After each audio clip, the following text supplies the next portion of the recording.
miniera di Masua. Arrivava il minerale da tutte quelle miniere che stanno intorno qui all'Alveria. Per scendere dalla montagna lì c'erano gli argani, venivano chiamati, per accompagnare i treni per farli scendere.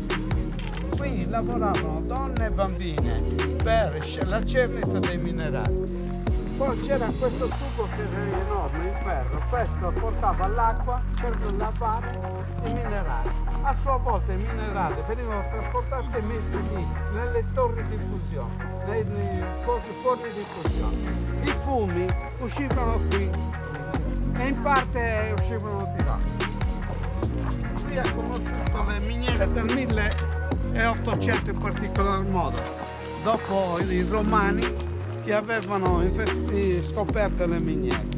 Erano state ingrandite tantissimo perché c'era una grossa percentuale di piombo, zinco, oro e argento.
gli stranieri qui, perché si colora tutto questo.